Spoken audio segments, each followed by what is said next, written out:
Gentiles Ọlọ́run yóò fẹ́ fàyè gba àwọn kèfèrí to have their opportunity, láti rí ààyè, to have their fullness, láti ní kíkún to tiwọn, embrace me, láti tẹ́wọ́ gbà to mí, come into my program. láti wọnú ètò mi. And by the time I finish my program, Ìgbà tí mo bá wá parí ètò pẹ̀lú wọn o, Israel will come back as a nation àwọn ọmọ again. Ísírẹ́lì á wá padà So gẹ́gẹ́ bí they are orílẹ̀-èdè. coming back as a nation. Wọ́n ń padà wá In gẹ́gẹ́ other bí words, orílẹ̀-èdè. the program of the Gentiles is trying to wind up. Ìyẹn ni pé pinpin ti àkókò tí àwọn ọmọ kèfèrí ó ń pín bọ̀. That of yesterday is another landmark.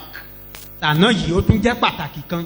And there's nothing anybody can do about it. Kò sóhun tí They will ẹnikẹ́ni lè only ṣe make nípa rẹ̀. noise, ordinary noise. Ariwo lásán náà náà If they pa. fight a war, they will be in trouble.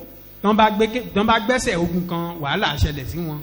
Any little war, they will occupy more. They Bí will, ẹnikẹ́ni bá gbé gìgísẹ̀ sí wọn, wọn á kàn tún fi gbà sí ni. you know, Syria was occupying that West Bank. Syria ló ń And gba they drove Syria. ló wà ní gbogbo West Bank yẹn tẹ́lẹ̀. Wọ́n sì lé wọn kúrò. Past prime ministers of Israel, particularly Sharon, started to build houses. This Netanyahu has built so many settlements there. He's building houses there. They are building. Olórí wọn Sharon ló ti bẹ̀rẹ̀ sí ní kọ́lé síbẹ̀ kí Netanyahu yìí tó wá bẹ̀rẹ̀ sí ní kọ́ lọ lọ́pọ̀lọpọ̀. You know they don't have a leader. Ẹ mọ̀ pé wọn ò ní They have adarí. held 2 elections this year now, no leadership. Wọ́n ti dìbò lẹ́ẹ̀mejì lọ́dún yìí kò sẹ́ni tí wọ́n lè sọ pé òun Because ló borí. prophetically, they will have no leader. Torí ó ti wà ní àsọtẹ́lẹ̀ They pé will wọn not ní olórí sacrifice. kan. No leader, no sacrifice. Kò sólórí kò sẹ́bọ. You know now there is no sacrifice in Israel. Until the king will come, Títí tí ọba wọn yóò fi dé. possibly they will hold another election because this one does not produce a leader. Wọ́n á sì tún dìbò mìíràn torí èyí tán dì kò mú olórí kankan jáde. Netanyahu could not form a government. Netanyahu ò lè The other person, they asked him kò to lè form gbé a adarí government wọn. now. He has not succeeded. If he's not able to succeed, they will call another election. Three Ẹnì kejì election. náà ò borí. 3 election in a year. Not like your election that is war here. Kì í ṣe bí ìbò tí wọ́n tá máa ń dì tó máa ń mógun lọ́wọ́ Because bí o. when you are preparing for election in Nigeria, everybody should be preparing for war. Torí tá a bá ti múra ètò ìdìbò ní Nàìjíríà bí ìgbà tá à ń múra the ogun next ni. election in Nigeria, if God doesn't step in, it will be so brutal. Ìbò tó ń bọ̀ tọ́lọ́run ò bá tètè ti ẹsẹ̀ bọ̀ ó Because ṣe é ṣe kó le díẹ̀. it's war time. War time. Á jẹ́ ìgbà ogun. May God deliver us. Ọlọ́run á gbà wá lórúkọ Jésù. I say, may God deliver us. Mo ní kọ́lọ́run ó gbà wá. So be joyful, my brethren. Ẹ jẹ́ ká láyọ̀ ìyẹn The arákùnrin day of our arábìnrin. redemption is drawing near. Ọjọ́ ìràpadà wa ń súnmọ́ Shout tòsí. hallelujah Ẹ̀kẹ́ 3 hallelujah. Ah, Hallelujah. Hallelujah. mo ṣírò rẹ̀ pé ìyà àkókò yìí kò ṣeé fi ṣe ògo kò lè fi ṣe àkàwé ògo tí a ò fi hàn nínú The wọn. suffering of this Ọjọ́ time ìdáǹdè wá is súnmọ́ incomparable with the glory to come. Kò sí nǹkan tó kù sáyé mọ́. Nothing left in this world. Gbogbo ẹ̀yin yípo ọjọ́ ìdáǹdè wá ń súnmọ́lé. Everything are mingled together. ìgbà tí mo Day rí of our flash deliverance. mo rí of- flash news yẹn lánàá Redemption mo is tún mú at jókòó hand. dáadáa kódà mo fàyè sílẹ̀ mo jókòó tí lónìí mo kà á. I have time for it today. I read everything. mo kà ń wí Trump ti bẹ̀rẹ̀ sí í ṣe pàdé lé lórí ó dẹ̀ ti gbé jáde ṣe mọ̀ pé Trump ò ní kò sọ pé kọ́sàn má Trump, it doesn't bother. kò ní kọ́sàn má dòru. He doesn't bother himself. wọ́n ní he's Ready trying for to anything. do that because of evangelical Christians who voted him to office. Wọ́n ní ó mọ̀ọ́mọ̀ ń ṣe léyìí torí àwọn ọmọ kìrìsìtẹ́nì tó dìbò fún wọlé. wọ́n náwọn evangelicals ló gbé wọlé That wọ́n they náwọn are- israelis gbé wọlé wọ́n ṣàbẹ̀rẹ̀ sí sọ gbogbo àwọn tó wà lẹ́yìn rẹ̀. They started mentioning those who supported him during the election. So everybody can talk and make noise. Wọ́n lè sọ̀rọ̀ kan pariwo. It can no longer be reversed. Wọ́n lè yí padà. Israel has come to stay. Wọ́n ti wà níbẹ̀. What Wọ́n do ti I wà say? níbẹ̀. Their king is coming. Ọba wọn sì ń bọ̀. Who is their king? Ta lọ́ba wọn? Ew. So ẹ̀kọ́ ń lọ lálẹ́ yìí. Our lecture tonight. Kọ́ wa fún ti àṣálẹ̀ yìí. So I have said the signs of his coming we have seen. The area that concerns believers is persecutions, Wọ́n apá ibi tó kan àwa onígbàgbọ́ ni bínú. multiplications of sin. Inú ni bí ni pípọ̀ sí ẹ̀ṣẹ̀. Those Ẹ̀ṣẹ̀ are àti the ones that púpọ̀. concerns us. Àwọn nǹkan tó kàn wá nìyí. The gospel of the kingdom. That's our title tonight. Ìhìnrere ti ìjọba. Let me read my introduction. That persecution without, and false teachers within the church, and the multiplication of sin will make love of many to wax cold. Inú níbí ni láti ìta, ẹ̀kọ́ èké nínú ìjọ àti ẹ̀ṣẹ̀ tí ó máa di púpọ̀ ní àwọn nǹkan tí ó máa mú ìfẹ́ ọ̀pọ̀lọpọ̀ di tútù. That is the area that concerns the church. Àwọn ibi tó kan ìjọ that the love of many will wax cold. Pé ìfẹ́ ọ̀pọ̀lọpọ̀ á di tútù. 3 things will lead to that. Ohun mẹ́tàlá sì fa ilé yìí. 1. Ìkíní. There will be persecution. Inú níbí ni. Brethren will betray brethren. Àwọn arákùnrin wọn máa da arákùnrin. Read the history of persecution of the church. Òun mo ti sọ pé káka ìtàn inú níbí ni ìjọ. Persecution is one of the most terrible things in the church. Ó jẹ́ nǹkan tó burú jáì nínú ìjọ. But instead of destroying the church, he beats the church. Èyí tó fi yẹ kí inú níbí ni kó run ìjọ ṣe ló ń kọ́ ó túbọ̀ ń fún ìjọ lágbára But ni. in it, many people's love for wax cold. Ṣùgbọ́n síbẹ̀ ìfẹ́ ọ̀pọ̀lọpọ̀ In the midst of it, there will be false teachers in the church. Láàárín inú níbí nìyí náà ni àwọn èké olùkọ́ni á ti máa dìde. Which will make people not to be able to see Christ, the resurrection and the plan of God for the church again. Tí ò ní jẹ́ kí àwọn ènìyàn kan rí Jésù, tí ò ní jẹ́ kán rí àjíǹde It will rẹ̀. weaken faith in the work of redemption. False teachers will weaken faith in the work of redemption. Àwọn èké olùkọ́ni wọ̀nyí á máa domi tútù sí ìgbàgbọ́ ọ̀pọ̀lọpọ̀ nínú iṣẹ́ ìràpadà. And so many people will lose confidence in the power of the resurrection. Ọ̀pọ̀lọpọ̀ á wá sọ ìgboyà wọn nù nínú agbára àjíǹde. And the church is not living in isolation. Ìjọ ò dá wà. The church is living in the world. Inú ayé náà ń gbé. And sin will multiply in the world. Ẹ̀ṣẹ̀ á sì máa di púpọ̀ nínú And ayé. the influence of the church will be coming to the church. The influence of sin in the world will be coming to the church. Ìjọ á sì máa mọ ipa ẹ̀ṣẹ̀ yìí, á máa mọ̀ ọ́ lára nínú For ìjọ. instance, in this church, Gẹ́gẹ́ bí àpẹẹrẹ nínú ìjọ yìí. this gospel church of the living God, Ìjọ wa yìí gangan. we are being influenced by what is happening in the world as regards dressing. Àwọn nǹkan tó ń ṣẹlẹ̀ nínú ayé ó fẹ́ máa nípa nínú ìjọ pàápàá lórí ọ̀rọ̀ ìwọṣọ. And we are struggling to overcome that. A sì ń tiraka Both ká lè borí men eléyìí. and women are changing their color to become white. Àtọkùnrin àtobìnrin ló ń pàwọ̀dà báyìí tán fẹ́ di funfun. Dressing is becoming difficult. Aṣọ wíwọ̀ wá dọ̀rùn. Why should we be fighting on dressing? Are we of the world? Ṣé ó yẹ ká ṣẹ̀ máa jà lórí aṣọ wíwọ̀ ṣé tayé ni wá ni? Are we of the world? Ṣé ajẹ́ tayé ni? But it's becoming difficult for us because we are living in the world. Ṣùgbọ́n ó ti ó fẹ́ máa nira fún wa láti lè ṣe Some torí of pé à ń us gbé nínú will ayé. make excuse that it's my tailor who made it for me. Ọ̀pọ̀lọpọ̀ wa ní sábẹ́rẹ́dowó tó bá mi ràn ló ṣe Don't bẹ́ẹ̀. you look for a Christian tailor? Ṣé o lè wá sábẹ́rẹ́dowó tó jó nígbàgbọ́ ni? Some of you will say it is ready-made. Can't you go to the ready-made that will cover your nakedness? Ẹlòmíràn á ní bọ́n ṣe rán síbẹ̀ náà nìyẹn o ṣe rà yìí tán rán síbẹ̀ tó dáa. So we are struggling with it. À ń jìjàkadì lórí rẹ̀ That lọ́pọ̀lọpọ̀. is part of sin. Ara àwọn ẹ̀ṣẹ̀ tó ń di Sin, púpọ̀ multiplication of nìyẹn. sin. Ara àwọn ẹ̀ṣẹ̀ tó ń di púpọ̀. We don't live in isolation. Pé àdáwà ìjọ ò dáwà. And we have said it and we will repeat that powerful nations of the world are making homosexual, marijuana, and other sinful devices legal. Àwọn orílẹ̀-èdè tí ó lágbára ní ayé ti ń fi ọwọ́ sí òfin wípé kí abo máa fẹ́ abo, kí akọ máa fẹ́ akọ, kí wọ́n máa And before you know it, it's àti already àwọn coming ẹ̀ṣẹ̀ into the bẹ́ẹ̀ church. ká tó mọ ohun tó ń ṣẹlẹ̀ ó wọnú ìjọ tán. People will have been homosexual secretly before they come out. They say they want to marry. Lesbians will have been continuing in the church. Male, two female will have been living together as husband and wife, and they have been doing to themselves as man and woman. Ọkùnrin àtọkùnrin, obìnrin àtobìnrin, tájọ máa gbé pọ̀ tá máa ṣe iṣẹ́ ọkùnrin So sóbìnrin. when it becoming rampant, then they will come out that there is no law against it. Tó bá ti wá ń di púpọ̀, wọ́n á kọ̀ déédéé pariwo jáde lọ́kàn And náà you ní know, pé in kò the sófin world tó today, dé. the powerful nations of the world hide under the language what do I call it, human rights. pé àwọn orílẹ̀-èdè tó lágbára lágbàáyé lónìí wọ́n ń sásábẹ́ àṣẹ yìí pé ẹ̀tọ́ ọmọnìyàn pé kọ́ má fẹ̀tọ́ ọmọnìyàn. We are aware in Nigeria.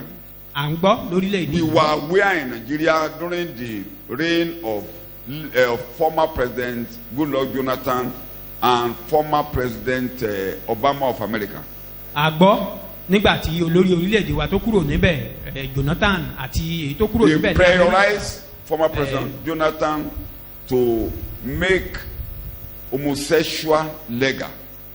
ìjọba orílẹ̀-èdè Amẹ́ríkà nígbà náà ó gbógun ti ìjọba wa lórílẹ̀-èdè Nàìjíríà pé kó fòfin yìí kó fàyè gbà á. When the National Assembly of Nigeria legislated against it. pàápàá nígbà tí àwọn aṣòfin wa tó ń gbé ìgbésẹ̀ lòdì sí. One of the greatest reasons why the American government then did all they could to make sure Jonathan left the government. ó jẹ́ ìkan pàtàkì èrèdí tí àwọn ìjọba Amẹ́ríkà tán fi gbógun ti ìjọba Jonathan nígbà náà tán fi yọ lóyè. So anywhere is now becoming a free world. Man go and marry man, woman go and marry man. pé ó ti ń di òmìnira nínú ayé nísìnyí kọkùnrin máa fẹ́ ọkùnrin kóbìnrin fẹ́ obìnrin. The present Prime Minister of Canada campaigned that he wants marijuana to be sold in public. ẹni tó jẹ́ olórí wọn ní Canada lónìí báyìí ó ti fọwọ́ sí pé kán máa ta. ó campaign. ó ń ṣe ìpolongo ìbò nígbà tó ń dìbò ṣe ìpolongo ìbò. nǹkan tó gbé wọlé ara àwọn nǹkan tó gbé wọlé ni pé òun fẹ́ kán máa ta gbó. That is one of what made him to win the election then was that he campaigned in his election that he want to legalize marijuana. And I think it's going for the second time now. So and they have been selling it. You can plant a little in your house. You can buy a little in the supermarket. Pé àyè wà fún ọ láti ra kékeré níwọ̀nba nígboro o sì lè gbé sínú ilé rẹ níwọ̀nba. We learned that Germany has signed the law. A gbọ́ pé àwọn orílẹ̀-èdè Germany àwọn náà ti fọwọ́ sí. Which declared that there is no incense. Nothing like incense. Pé kò sí pé ọmọ ìyá méjì kò sí nǹkan tó lòdì pé kọ́mọ ìyá méjì fẹ́ ra. You can marry your child, you can pregnate your daughter, and mom can lie down for her son. Pé ìyá lè faralẹ̀ fún ọmọ rẹ̀ ọkùnrin kí bàbá lè dojú ọmọ rẹ̀ obìnrin bolẹ̀. You are saying her. We are living in the world. Inú ayé tá à ń gbé nìyẹn. And it's now, don't you hear it in the news? Ṣé a kì í gbọ́ nínú ìròyìn? I still saw a headline yesterday that. Mo sì rí àkòrí kan lánàá. One girl, I didn't read it all, but I saw the headline. One girl said, my father demanded for sex before he gave me school fees. Pé bàbá òun ó. And before he paid my school fees, he demanded for sex. Tí ó ní láti bá òun lájọṣepọ̀ kó lè sanwó ilé ìwé òun. Bàbá béèrè pé òun fẹ́ sùn. Bàbá lóun fẹ́ sùn tí ọmọ òun obìnrin. Tó o bá gbà mí láàyè kó sówó ìwé. That if you don't allow me to have affair with you, no school fee. Gbogbo tẹ́ ẹ kànú news yẹn kì í ṣe fake news o. All those things you are reading in the news, they are real. Inú ayé tẹ́ ẹ ń gbé tá à ń gbé nìyẹn o. That is the world we are living in. Ó dẹ̀ wà lẹ́yìn kò lé wa báyìí. And it's at the backyard. Gbogbo yín ló hà pé torí ẹ̀yin obìnrin ronú pé kẹ́ ẹ wá ní kọ́mọ yín wá sùn tì yín. A ti rí àwọn tó jẹ́ pé ó kàǹpù ọmọ wọn tán kàǹpù ọmọ wọn tán lé ìyàwó lọ. We have some people that camp their daughter and send away. Wọ́n dẹ̀ ń wọ́n oúnjẹ fún ìyàwó. Àmọ́ wọ́n wọ́n oúnjẹ fọ́mọ wọn. Àwọn ọmọ wọn dẹ̀ jọ ń gbélé ọmọ òdìyẹ kọ́mọ níyàwó. They be preparing food and they just camp the lady. They don't allow her to have husband. So no incense. Kò sí èèwọ̀ nínú pé bàbá fẹ́ ọmọ àwọn tẹ̀gbọ́n-tàbúrò fẹ́ra wọn. Ìyẹn tí ẹ̀yin ti ń ṣẹlẹ̀ ọmọ ọjọ́ mẹ́ta náà mo ti ń gbọ́ wọ́n ní wọ́n ti àwọn ọmọ ìyá méjì gan fẹ́ra tó jẹ́ pé bóyá oṣù mélòó náà mímu iye ọdún tó ń bóyá ọdún mẹ́fà. Maybe siblings kan tó mọ̀ ọmọ ìyá ni wọ́n. they married already. Maybe 6 years later they discovered they are from the same mother. Àwọn yẹn bóyá mistake ni wọ́n ló tọ́dún mẹ́fà. Maybe after 6 years. méjì tó mọ̀ pé ìyá kan ló bí wọn dẹ̀ tí ń bára gbé wọn ti bímọ fúnra. They are the same mother. They don't know themselves. They've married for 6 years before they recognize themselves. Ìgbà tá a bá ń ṣẹ̀kọ́ fún yín nínú ṣọ́ọ̀ṣì. When we are teaching in this pé church, ayé ò gbà bẹ́ẹ̀ you tí will wọ́n be má rí struggling. obìnrin délé mọ́.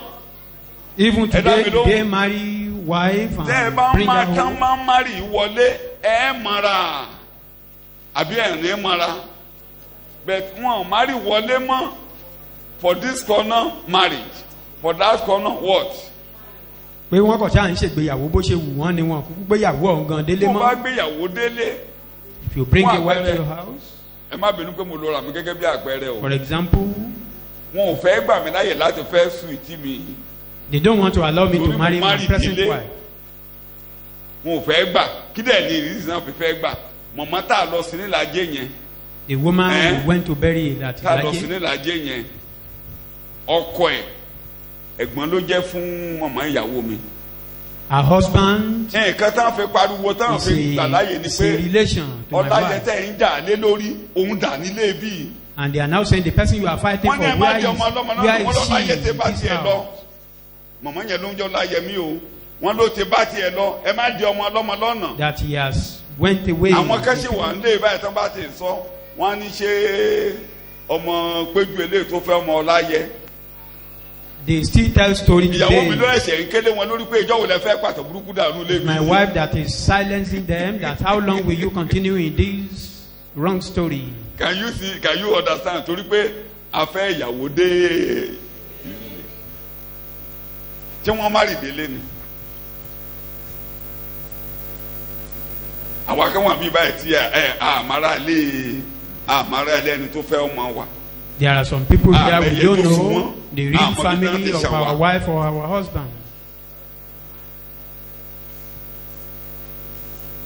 ìṣe tí fámìlì tiẹ̀ ti kúnra tó jẹ́ pé orí ilé tẹ̀sán ẹ̀ báyìí níhà ọmọ bóyá primary school náà wà nígbà tí ẹ̀ ti ní tán ọmọ yẹn ti túká tán ríra àwọn ọmọ tán ọmọ ibi tán yà sí mọ́ Maybe tán. in primary school they've scattered, they don't even know themselves. bóyá been ṣe struggling kàwé for tán débi themselves. iṣẹ́ náà pàdé Maybe oríkẹ́ they tó dá just wọn ò ní meet ìdí àti themselves in délé a àti place of márì war. wọn dẹ̀ ti ń bára gbé wọn sọ fẹ́nikẹ́ni ọdún kẹfà náà ṣẹ̀ṣẹ̀ mọ̀ pé yèyé kan ló 6 ṣù wọ́n. years later, they now know that they are from the same mother. ẹlòmíràn ní bí ayé ṣe gbà ní bí ṣe bá ayé ṣe gbà ní ẹ̀ṣẹ̀ yóò di That is, sin will be multiplied.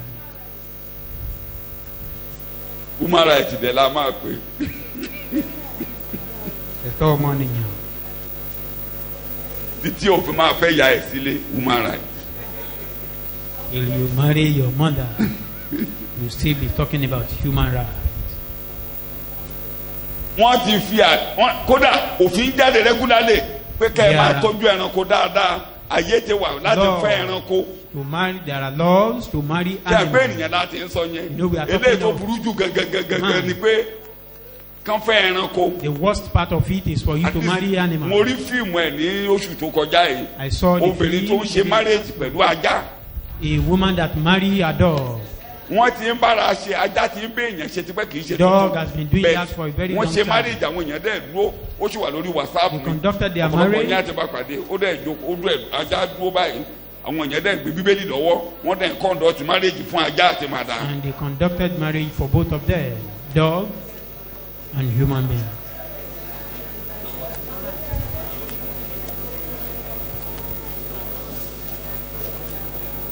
ṣé ẹ mọ̀ pé wọ́n ti ń ṣe lébo tẹ́lẹ̀ They ṣé ẹ mọ̀ pé doing ìdìbò ń it ṣe in ẹranko kò Lagos. sẹ́ni táyì sìn. The white Wọ́n ń pa ẹranko men, oúnjẹ they bíi breed tiwa. any all animal. They don't just kill animal anyhow wọ́n ń pẹ́ like ẹranko we jẹ́ do bíi tiwa here. gbogbo ẹranko wà láti máa ṣeré. They are Wọ́n ń there kókété just wọ́n ń pa ẹranko to jẹ́ kó máa domesticate ṣeré them, to rẹ̀. domesticate wọ́n tẹ̀lé ká máa them. tọ́jú wọn dáadáa they are just like you are take care of them. Wọ́n á máa So, ṣètọ́jú àwọn kan tó wọn. dẹ̀ ń tọ́jú wọn ẹranko bíi ajá yẹn ní particularly ni wọ́n máa ń bá Dogs. ṣe é jù. His dog that normally have affair pápá àwọn with obìnrin human gangan being. ló máa ń fẹ́ kájá bá wọn ṣe dáadáa ajá gangan ló prominent lérí àyìn. His dog that is prominent in Then, that area. ọkùnrin A man ewúrẹ́ having affair with dog, ewúrẹ́ with goat tàbí gàlà or deer. yẹn ló prominent fún ọkùnrin That is the fáwọn one that is obìnrin very common. ajá But fáwọn for obìnrin women, dog. ewúrẹ́ For men, tàbí eléyìí àwọn ẹranko tó dàbí ewúrẹ́ tó ṣàṣe hárahárahárahárà yẹn àwọn a yẹn goat lókùnrin máa ń or fẹ́ deer. àwọn yẹn lọkùnrin máa ń fẹ́.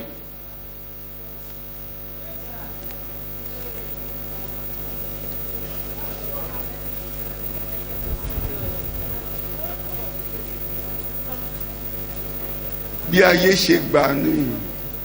That is the system. ayé burúkú ò ní yí kan wá o. The bad time don't come to us. fíìmù ìbániṣe.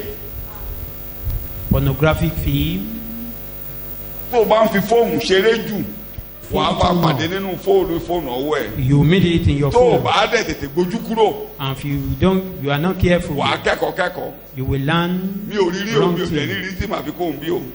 I've not seen this mi ò before, ní rí and mi ò I'm not ní rí ready mi ò to ní rí see rí it. títí màá fi kóhùn lẹ́yìn etí mo fi ń gbọ́ etí màá dẹ̀ máa I fi do gbọ́. hear there. torí kò sí mi ò ní ìdí ẹ̀. I don't need it. ṣùgbọ́n ó ti wá lágbára báyìí. It's now becoming Eléyìí tó more burú jù. prominent. Don't be careless with your children. I've been saying it. Ọ̀pọ̀lọpọ̀ yín máa ń rò pé Ẹ má jẹ́ ká jáfara pẹ̀lú àwọn ọmọ ìkòkò rẹ̀ wa. lọ. Ẹ pẹ̀lẹ́. Don't be careless. Ká má jáfara pẹ̀lú Mo wọn. ní kẹ́ ẹ má ṣe. Ayé ìgbà tí irú wa ẹ bímọ ó yàtọ̀ sáyé tiyín yìí o. In our own time is different from Àbí kò now. yàtọ̀. Èèyàn kò sí pẹlẹbẹ ọwọ́ ẹ nígbà tí àwọn ọmọ wa ń lọ skul o. There is no phone then. Mi ò mẹ́ni tí mò ń bá sọ lánàá. Mo dá I was ayé ìgbà tí discussing wa. with someone then Tẹlifíṣàn on wà o. yesterday. Tẹlifíṣàn gan mi ò rà. We have television then. ẹnìyẹn Even wá I dàbí don't even lóhùn ó have. ní fíìmù ó ní tó wà lórí tẹlifíṣàn nígbà yẹn ó ló ń dáa ju tòní. The person was now saying tí what they àbẹ̀ have tí on ìrà ìgbà tí mo TV kọ́kọ́ ra then. tẹlifíṣàn sílé is better than mo that of kí ẹ̀ today. mo gbé sí kọ́kọ́rọ́ sí lẹ́nu. I put key in wọn àwọn ọmọ it ti dàgbà when I bought wọ́n ti it. jáde secondary school They are already wọ́n ti mature. ń lọ sí wọ́n ti múra àti lọ sí ayọ̀ institution kí n tó ra tẹlifíṣàn mo dẹ̀ ṣe mọ́nítọ̀ rẹ̀ nígbà yẹn. And then, even with them, I still monitor it. ṣé o lè mọ́nítọ̀ ṣé wọ́n wo tv ṣé wọ́n ní di tv báyìí. Do they even need your TV at all? do they need tv. Ṣé wọ́n nílò móhùnmáwòrán they rẹ̀? sit and watch television in your sitting room. Ṣé wọ́n ń jókòó kán máa wo wọn ò ní ìdí ọwọ́ television? wọn àtẹ́lẹwọ́ ni kú wà. What they have in their hand is sufficient for them. n la ṣe mọ́nítọ̀ wọn kì í ṣe pé That is bóyá why we are trying wọ́n ṣe to pé bóyá monitor àbẹ́ some of mọ́dà them. nígbà tá a bá sọ pé kẹ́ ẹ máa gbé hard copy bible wá ṣọ́ọ̀ṣì àwọn ọmọ mi àjókòó sí ṣọ́ọ̀ṣì bíbélì lẹ rò pé wọ́n ṣí lórí fóònù Some ìmù ni wọ́n ń wò children will be in the church. You will Mo ní wọ́n think they ṣe- are open Bible in their kì í ṣe phone. pé alókà Instead, they are watching ẹ gbà film. wá bẹ́ẹ̀ Just accept us tí a like bá ti ń that. sọ pé kẹ́ ẹ lo bíbélì When we kẹ́ ẹ are gbé saying bible you ní should hard come copy to wá church ṣọ́ọ̀ṣì with your hard Ẹhẹ́n. copy. ibi tí ayé ń lọ la ṣe ń sọ bẹ́ẹ̀. The way the world is going today, that is why we are saying Fún àpẹẹrẹ. that. For example, mo ní ipad tó jẹ́ pé mo ní ipad tó jẹ́ pé ó máa gbé 4 translations jáde at a time 5 translations at a time. I have an iPad that can show just 5 or 4 ẹ̀yin translations àgbààgbà at tó a time. gbọ́n ló lé ẹ bá dẹ̀ tí ń ṣe bẹ́ẹ̀ àwọn ọmọ kéékèèké wọn ò wo nǹkan kan But nǹkan tó when ń wò you are ọ̀tọ̀ ní doing nǹkan tó ń that, wò. the children are not Ọ̀tọ̀ ní looking at bíbélì that. They lẹ́rù are pé wọ́n looking gbọ́ at wọ́n different ti things. lọ jìnnà rere nínú ṣọ́ọ̀ṣì. They are far. They are not with you in the church. á dáa fún wa o It will be well with us. mo lá dáa fún wa o It will be well with us. ẹ dẹ̀ ẹjọ́ ẹ ní sùúrù Let's calm tá a down. bá ti bá yín bá ń bọ́mọ wí. ẹ When má we sọ are pé ṣe la rebuking ń your bá yín child, jà don't say we are ṣe fighting la fẹ́ ká you. yá àwọn ọmọ yẹn kó ṣe kéne. We are trying to take care Ah, of those ní ẹ̀ mọ̀ ọ́n children. ṣe. We are not saying you don't know mi how ò to mọ̀ do ń ṣe it. báyìí gbogbo èèyàn ló bá mi tọ́ mọ́. I don't know how to handle children. gbogbo èèyàn pátá. All brethren help me to take care wọ́n of rí them. ọmọ mi ní ibi ìlera rọrùn níbẹ̀ tó ń sọ pé ó lọ ń bọ́ ọmọ kan rìn They kíákíá saw my lọ́wọ́ child at àwọn èèyàn Ilela lọ́rọ́ mọ̀ mi there. nígbà yìí tán wá sọ fún mi nínú ilé Some gbogbo people saw èèyàn my ní child at sọ pé Ibaye. They told me, ó bójú tó tiẹ̀. and I didn't say, take care of your Ayé mi bàbá home. My life would have been ruined. yóò bá sọ pé ẹnìkan ló ń bímọ. Person we deliver, we have a child, Mhm. and thousands of eyes we má take care of dẹ̀ them. má gba àwọn ọmọ yẹn gbọ́ Don't má believe gba àwọn them. gbọ́ pé kì í wọn èèpùrọ́ kò sẹ́ni tí ò èèpùrọ́. Don't believe they are not Everybody liars. gbàlà. They are liars except ìgbà if sílẹ̀ they are kó yìí saved. pétérù kiri gan-an pétérù ó ṣépè pé tóun bá mọ jésù rí. Even Ó lóun when tẹ̀ ní Peter church find bẹ́ẹ̀ rí. himself in a Yeah. circumstance that beyond his power, he even called that he has never mama named Sarah Jesus. gan ó sọ fáńgẹ́lì òun rẹ̀ rí o. Even Sarah, he denied ṣé that èrè rí I didn't laugh, but he laughed. She laughed. so gentle ẹjọ mo kàn mọ ọmọ yàbára síbẹ̀ It's nítorí pé tó just máa bẹ́ palẹ̀ a lọ pé digression. ọ̀rọ̀ àwọn ọ̀dọ́ The issue of children, of níkẹyìn youth, ọjọ́ yìí in this last ẹ̀ṣẹ̀ ń di day, púpọ̀ o sins kì í dẹ́ ẹ̀ṣọ́ ọ̀dọ́ nìkan ó má are gbàlagbà o multiplied, not youth alone, kí mo ló ń ṣe. even Okay. the elders. Let's come to the issue of Nigeria. Gbogbo ohun tó ń lọ Nàìjíríà yìí All tí that ẹ is bá going on in mọ́kàn this kó nation. bẹ́ẹ̀ If you tí ẹ don't bá wave ń pọ̀ it, jù kí lórí yín á ṣe máa if ṣe. you think too much on it, Ew. you'll be giving yourself Ife tí unnecessary gbogbo wa problem. kúkú dólè pé ká yí pọ̀ That we should just Àbí bẹ́ẹ̀ mingle kọ́? with them. pé ibi tó bá ti kọ́ sí oníkálukú náà ló gbà That anywhere you tó bá máa gbà meet náà it, la máa fún. just Orí àkàn máa hó inú á máa bí ẹ. you will just be angry and nothing tó o say. bá ti gbọ́kàn ẹ̀ kó ń bẹ̀. But when you wave Wá such tó things, mo ń don't tẹnu bother mọ́ yourself máa about mo it. tuntun yà sórí ẹ̀ bẹ́ẹ̀ ọwọ́ ta la yé yín wà. I mean, your life is in the hand of Bíbélì ní God. àwọn ọba yẹn yẹn kí ni wọ́n ń bójú tó. Those kings of ṣé the ó world ní are wọ́n ń taking bójú care tó of ní ayé money. yín. The Bible says they ṣé are Paul ní taking wọ́n care bójú of tó ní you. ayé yín. Wọn ò lè bójú tó They yín. cannot take They care of cannot you. make policies that can help you. Wọ́n lè ṣe òfin Nǹkan àbí àwọn bójútó ìlànà ni tá a wọ́n ń bójútó kó wa. yẹn. What they need to take care Kí ni of wọ́n is the money. bójútó? Òun ni wọ́n ń kó yẹn. And that is why they are taking Wọn ò it. dẹ̀ lè sọ ayé as the yín life, dasán. and they cannot render your life useless. Mo ń tẹnu mọ́ o. I'm Tó o emphasizing bá on bá that. mi gbà bẹ́ẹ̀ wà lálàáfíà. If you believe with me Tó bá dẹ̀ that ti you lálàáfíà accept lọ́kàn. it, you have Kò sóhun peace. rere tó ń wá tọ́lọ̀ ò ní Once ṣe you fún have ọ. peace of mind, any good thing you want, God Ṣé o will ti do gbọ́? that for you. Ayé tiẹ̀ ọwọ́ ta ló wà. Your life is in Ew. the hand of God. Tán bá ló ní nílùú kò ní If lè they say bọ̀. things are tough in the town, it will not be tough in your own part. Buhari dá gbogbo rẹ̀ rú ó létí kò létí. Kò Buhari gbọ́ràn, kò thwarted ṣe, everything. Kò mọ nǹkan tó ń ṣe. Maybe he have here or Kò not, ṣe. he didn't know what Ó he nídìí did. tó fi wà ń bẹ̀. Whatever he is doing, Kí mo there ló is a ṣe? reason. Ìdí tó dẹ̀ wà ń bẹ̀ kò ní pa ìjọ lára. And the reason for his being Ó ní there mo will never gbàdúrà fún harm the àwọn wọ̀nyí tó church. fi fún mi láti Said, inú I'm praying ayé. for these people you've given to Wọ́n me yìí from ṣe the táyé, world. àbí They are not bẹ́ẹ̀ of the kọ́? world. Ìgbà tí olùkọ́ni wa ọjọ́ Sunday tẹ́ ẹ̀ṣẹ̀ kan ó ti When ẹ̀kọ́ yẹn tiẹ̀ the ẹ̀kọ́ yẹn sì preacher- ń gbé mi rìn The láti preacher jẹ́ tajàre. of Sunday, Ẹran tí ọlọ́dẹ tó kọ́ ẹyin méjì lọ́nà oko. you remember the hunter that Abẹ́ ti took gbàgbé the egg. tí ẹ̀yin yìí yẹn ó gbóná jàràjàrà. The egg was very Ó wá ní kó hot. má bàa pòfo délé oko sábẹ́ adìyẹ tó ń pọ̀ mọ́. When he got home, he took it, he put Adìyẹ it dẹ̀ pọ̀ mọ́ under a nǹkan ló brooding pa nínú ẹyin. hen. Ó jẹ́ àṣà. And when he, Àṣà àti adìyẹ jọjọ ń jẹ́ ẹ̀ pọ̀. Màmá àṣà kí wọ́n fẹ́ gbádìyẹ látòkè ọ̀run wá. Ó bẹ̀rẹ̀ sí í rí àṣà rẹ̀. Má sọ̀tàn jù. Wókè! Ó gbọ́dọ̀ ṣálẹ̀ jẹ́. Wókè! in a nutshell, the mother of Ọ̀tọ̀ yà ó wókè. Ó ìṣẹ̀lẹ̀ ayé. was Ó telling ìṣẹ̀ ní him ìṣàdẹ̀jẹ́. to look up. Ṣé o máa you ṣàdẹ̀jẹ́ are ní not in that tiẹ̀? group. That is, you are not in group of scavengers. Torí ẹ̀mí tó ń gbénu wa. Ẹ̀mí ẹni Because tó gbé Jésù dé kó òun òkú ló ṣe kéne. The spirit of he that Ẹ̀mí tó ń lifted gbénu wa Jesus ẹ̀ṣẹ̀ up mi began to dwelling ayé. in Sọ us. bẹ́ẹ̀ mo níyè. The spirit in us is not of the world. I have life. Ṣé lórí ẹsẹ̀ rẹ̀ Rise ìjọba up yóò on ní your dáyé tèmi rú? Mo The government níyè. of this world will never thwart my life because I have life in me.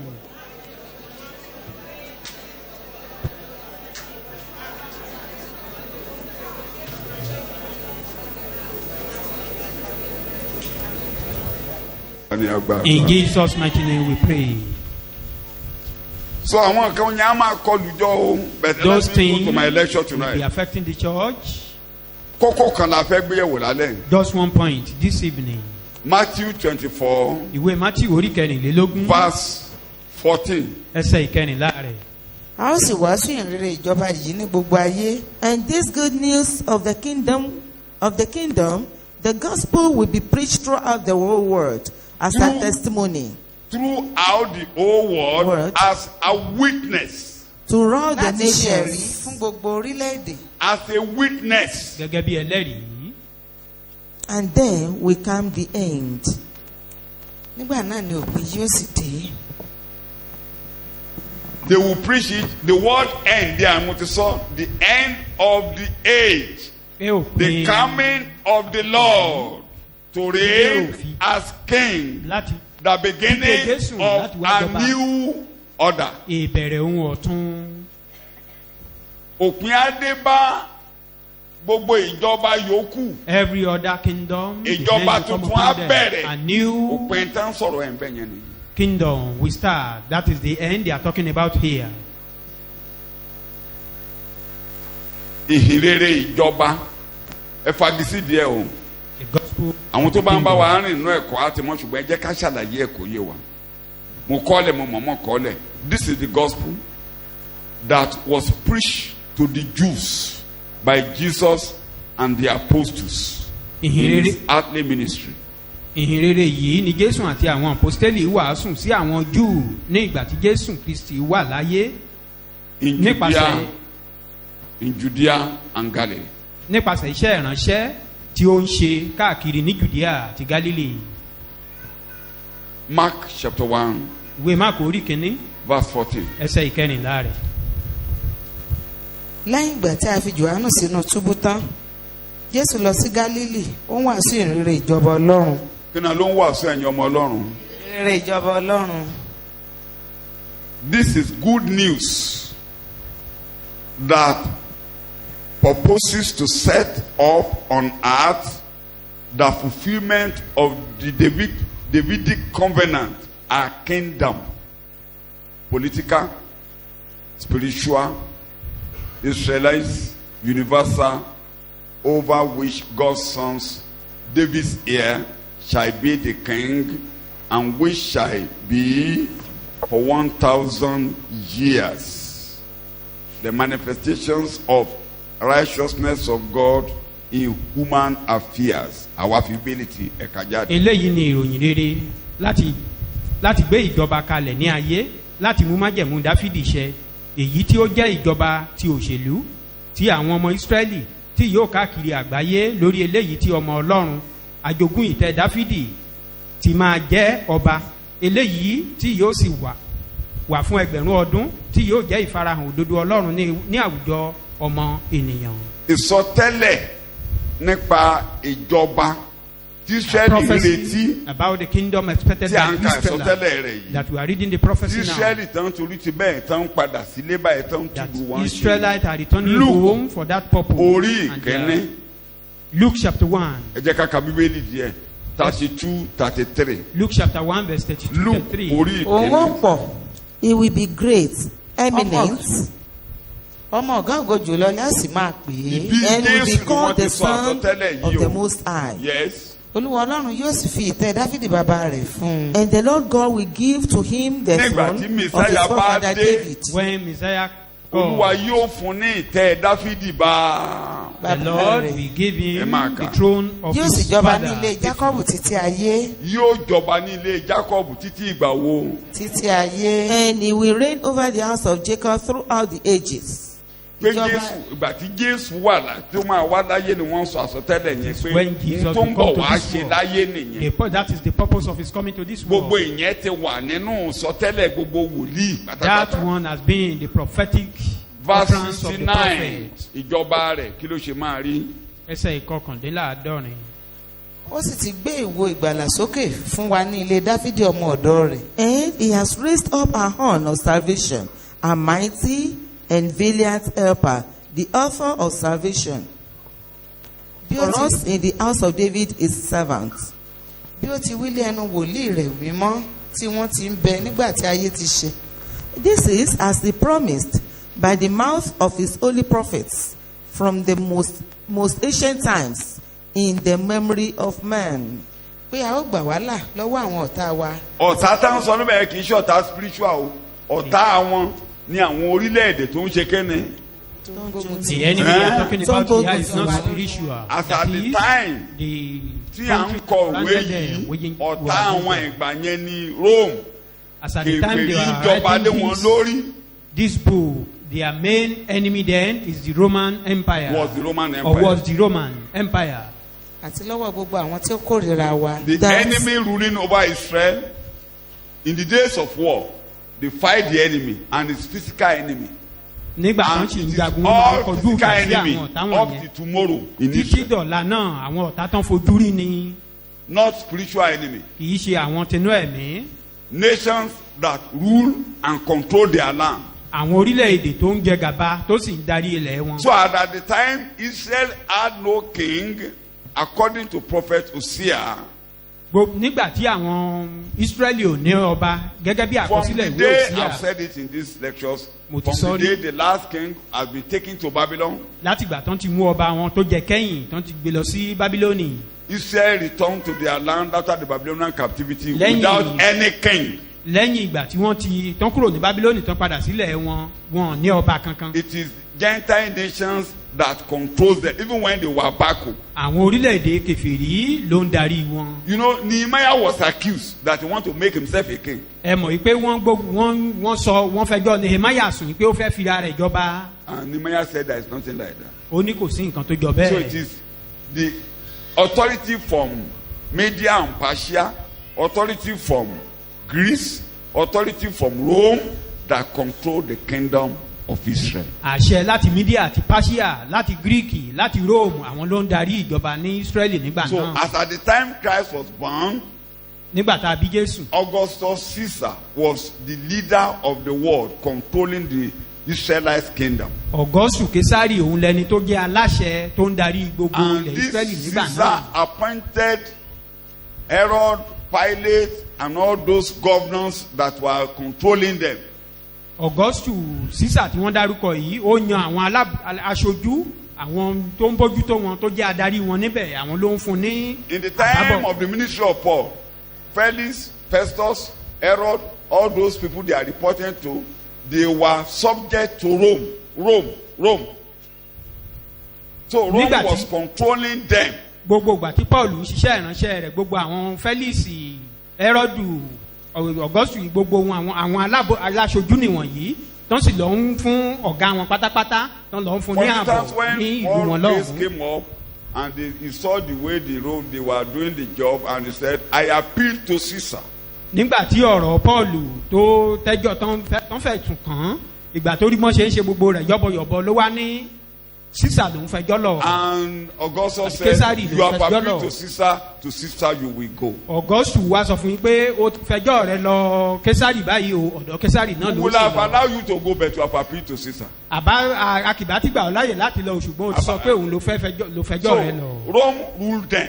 Róòmù ló ń jẹ gàba lórí We wọn will be nígbà coming to náà. that in our future lecture. That was the last world empire Oh. that controlled Israel. As a òun ni nation. olórí àgbáyé Róòmù tó darí Ísírẹ́lì nígbà I náà. won't be talking on that prophecy tonight. mi ò But ní máa sọ̀rọ̀ nípa àsọtẹ́lẹ̀ yìí so láṣálẹ́ the yìí. enemy of Israel were nations ruling them. àwọn ọ̀tá Ísírẹ́lì tí wọ́n ń sọ níbí àwọn orílẹ̀-èdè tó yí wọn ká tó ń And the darí wọn nígbà Messiah will náà. now come and deliver them from the enemy that is controlling their kingdom. Mèsáyà àwọn á wá gbà wọ́n lọ́wọ́ àwọn orílẹ̀-èdè tó ń And jẹ gàba that lórí. has not come to pass now, because when Jesus came the first time, he didn't reign as king.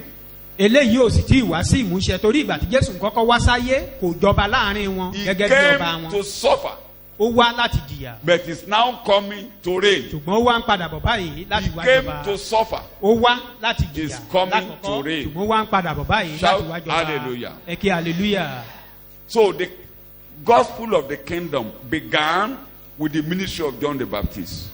Ìhìn- Continue with that of our Lord Jesus Christ and the disciples in Judea and Galilee. ìhìnrere ìjọba ó bẹ̀rẹ̀ pẹ̀lú iṣẹ́ ìránṣẹ́ Jòhánù ó ń tẹ̀síwájú pẹ̀lú nínú iṣẹ́ ìránṣẹ́ Jésù Kristi Olúwa wa àti àwọn ọmọ ẹ̀yìn rẹ̀ ní Jùdíà Let's àti read the Gálílì. Bible and Nígbà I náà. understand what are they preaching. They are preaching that God wants to establish a kingdom that will be ruled by a king is coming that will be the heir of David, that will be on the throne of David, that will rule over them. That kìrì náà ni wípé ọba kan ń bọ̀ tá a jẹ́ àrólé lórí ìtẹ́ Dáfídì pé òun lẹni tí gbogbo wọn retí ìwàásù people wọn were náà. asked to repent because the time of the reign of that king is now at hand. àwọn ìwọ̀n wá ń wàásù sí àwọn èèyàn pé kán ronú pìwàdà pé àkókò ìjọba tá à ń sọ yìí ọba tá à ń sọ̀rọ̀ rẹ̀ yìí ó súnmọ́ tòsí. John was preaching that the king is now around. Jòhánù ń wàásù pé ọba yìí ti dé o. Jesus was telling them, prepare, the kingdom is now at your door. ṣùgbọ́n Jésù ń wàásù fún wọn pé ìjọba náà ó ń kanlẹ̀kùn lẹ́nu ọ̀nà yín. Luke chapter 1, ìwé Lúùkù orí kìíní verse 76. ẹsẹ̀ kẹrìndínlọ́gbọ̀n. to 77. Àti ìwọ and you. kẹtàdínlọ́gọ́rin. Àti ìwọ and you. Ọmọ wòlíì ọ̀gá ògolẹ̀ á máa pè ọ́. And you, little one, shall be called a prophet of the Most High. Nítorí ìwọ ni yóò ṣáájú Olúwa láti tún ọ̀nà rẹ̀ ṣe. For you shall go on before the face of the Lord That's the to prophecy make that, ready his that ways. went ahead of John the Baptist. ní àsọtẹ́lẹ̀ tó ti wà ṣáájú Jòhánù. That John was sent to prepare the way for the Messiah. pé a rán Jòhánù láti ṣètò láti múra ojú ọ̀nà de mẹ̀sáyà wọn. You are reading. Láti fi ìmọ̀ ìgbàlà fún àwọn ènìyàn rẹ̀ fún ìmúkúrò ẹ̀ṣẹ̀ wọn. To bring and give the knowledge of salvation to his people. When and the the forgiveness Messiah and remission comes, of their they know the sins. Messiah is the only one that will take away sin. But how he will take away their sin, they don't know. They don't think of death of the Messiah.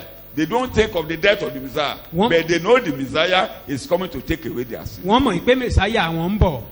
iṣẹ́ tó sì fẹ́ wá ṣe ni láti wá mú ẹ̀ṣẹ̀ wọn kúrò. ṣùgbọ́n bí ó ṣe wá mú ẹ̀ṣẹ̀ kúrò kò yé wọn. ṣùgbọ́n wọ́n sì mọ̀ pé mẹ̀sáyà tó ń bọ̀ kò ní kú. When they talk of salvation then, it's not salvation of the soul they were taking, salvation from their oppressors. wọ́n bá ń sọ̀rọ̀ nípa ìgbàlà nígbà náà kì í ṣe ìgbàlà ẹ̀mí wọn àbí ìgbàlà ẹ̀ṣẹ̀ nìkan tó ń sọ̀rọ̀ táwọn retí àbí ìgbàlà lọ́wọ́ ẹni kì í ṣe tó ń jẹ gàba lé wọn lórí. ṣùgbọ́n ìgbàlà lọ́wọ́ àwọn tó ń tẹrí wọn bá àwọn orílẹ̀-èdè tó yí wọn ká. Mark chapter 1, ìwé Máàkù orí kìíní verse 3, 4, 5. ẹsẹ̀ ìkẹta sí karùn-ún. Mark Ohùn chapter ẹnìkan tí ń kígbe ní ìjù. A voice of one crying in the wilderness. Ẹ tún ọ̀nà Olúwa ṣe. Prepare the way of the Lord. Ẹ ṣe ọ̀nà rẹ̀ tọ́. Make his beaten tracks straight. Jòhánù dé ẹni tí ó ń baptisi ní ìjù. John the Baptist appeared in the wilderness. lórí àkókò iṣẹ́ ìrànlẹ́ Jòhánù tó ṣáájú nìyẹn yín náà mọ̀ bó ṣe wàásù. That is the pé gospel káwọn of èèyàn yí John. padà pé that wọ́n bí preceded. ṣé ìwọ ni Messiah ó ní They rárá. asked him, "Are you the Messiah?" He said, "No." ó lóun ẹni tí kígbe ní ìjù The lòun. voice of the person ó that cried in the lẹ́ẹ̀nìkan bẹ wilderness. láàrin yín. Someone is in your midst. ó ló pọ̀ jù ń lọ. Is greater than ó lóun ò lè tú bàtà than he, rẹ̀. that he ó cannot lóun even lẹ́ni lose the náà. buckle of his sandal. gbogbo ìgbà ló ń kébù sí rẹ̀. He proclaimed this always. kódà nígbà tó tán sọ fún When àwọn ọmọ ẹ̀yẹn sọ he was being informed Jésù ń ṣe ìrìbọmi. that Jesus was baptizing some people, bó jẹ́ ipá àwọn ọmọ ẹlẹ́yìn ẹ̀ ló ń ṣe ìrìbọmi. though his disciples were baptizing people then. Jòhánù ní ẹ jẹ́ kóun máa pọ̀ sí. Said, "Let him continue increasing, ẹ jẹ́ kí n máa dínkù.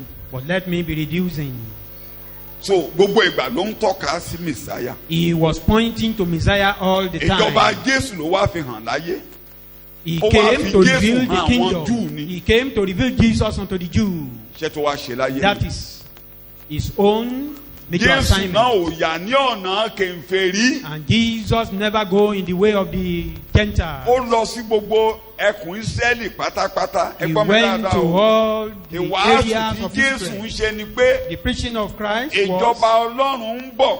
the kingdom of God is Lórí coming ilẹ̀ ayé. upon the heart. ìjọba tó ń bọ̀ yẹn. That kingdom that Jésù ń is coming, ṣèfilọ̀ ètò ìjọba nínú ọkàn ọmọ ènìyàn. Jesus was Olóòtú sọ pé proclaiming ìjọba the Ọlọ́run kingdom ti dé in the heart sáàrin of yín. man. Ó That was wà why he nínú told yín. them, the kingdom of God is in your midst, in Jésù your ń heart. tọ́ka sí ìgbà tí a máa pààrọ̀ àyà ènìyàn. Jesus was pointing to when the heart gbogbo òwe of tá a man ti wò will kọjá yẹn change. pátápátá gbogbo ìwàásù orí òkè. All the preaching ó ń of the ṣe man, àlàyé or sermon of the man, ìgbà tí a bá yí ọkàn èèyàn padà bí ayé èèyàn ṣe máa rí tó was bá ní ìgbàlà ọkàn. explaining when the heart of man is transformed, how the life ìyẹn ló will ń be kéde sí when gbogbo he àwọn is Júù saved. pátápátá.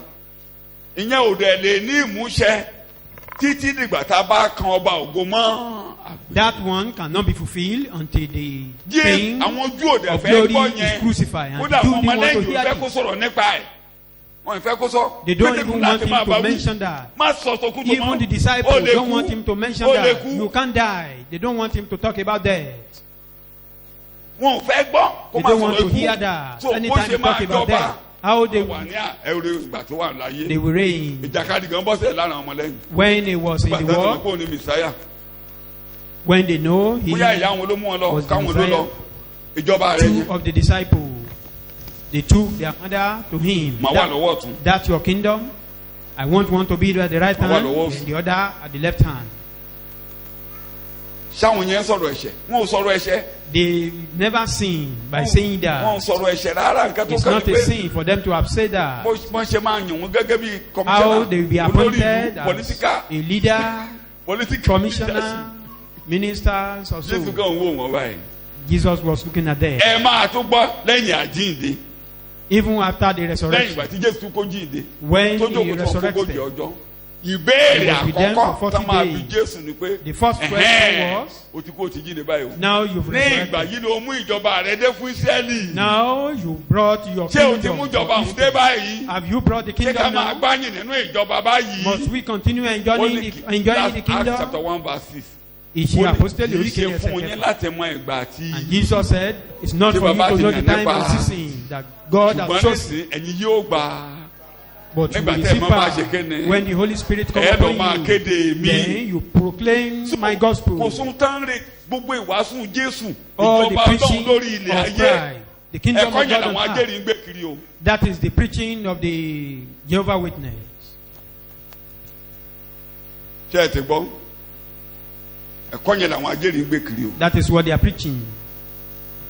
ẹ̀kọ́ Jésù pé ìjọba ń bọ̀ lórí ilẹ̀ ayé. That the kingdom is coming ẹ̀kọ́ upon the Jésù tó earth. sọ pé ìjọba Ọlọ́run máa wà nú ènìyàn yẹn kò kan ajẹ́rìí ṣùgbọ́n The ìjọba teaching of lórí Christ ilẹ̀ that the ayé. kingdom will be on Ilé their tó heart, wàásù they are sí less concerned Ísírẹ́lì. about that.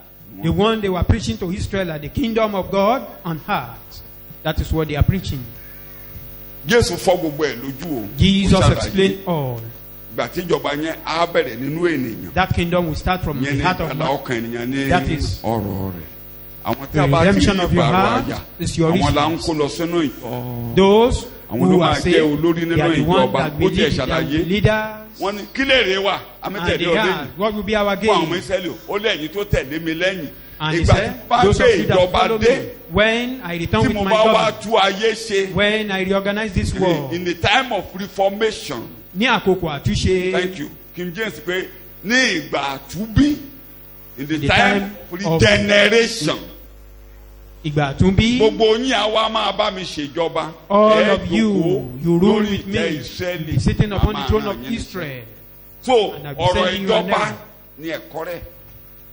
The sermon is Ẹ gbọ́ mi about the dáadáa o. kingdom. Listen Kí ni to mo me ní very ẹ̀kọ́ well. Jésù olùgbàlà. The sermon of Ew. Christ Jesus is about the Tíra ò kingdom. tó wà láyé ẹni bá lóun jókòó ti ẹ̀kọ́ Jésù. If you sit with Tó o the bá sermon sọ̀rọ̀ of ní Christ, múyàndọ́rùn o. if you are not careful, you may not be able to win a soul. Ẹni bàbá tó sọ nǹkan mí lónìí. You may be saying, I'm saying another thing again. Jésù ń tọ́ka sí àgbélébù tí Jesus àwọn was ọmọlẹ́yìn pointing ò to the gbà cross, wọ́n ò which gbà the disciples wọ́n ò gbà. never accepted. Ó lóun ó kú wọ́n ní òní kú He said he would die, and they said tí ò no. bá ságbélébù kò sí gbàlà. Without cross, no salvation. Gbogbo ẹ̀kọ́ ìjọba Ọlọ́run tí Jésù ṣe All the eléyìí tí sermon of kingdom àwòkọjá of yẹn God by kò lè Christ ní Jesus ìmúṣẹ. that is with Ẹ̀kọ́ ìwàásù orí òkè Examine. kò lè ní ìmúṣẹ that cannot come tí to pass. Kristi ò The bá sermon of the kú monks tí ò cannot bá come to pass jíǹde. without the death of Christ Are you and his listening to me? resurrection.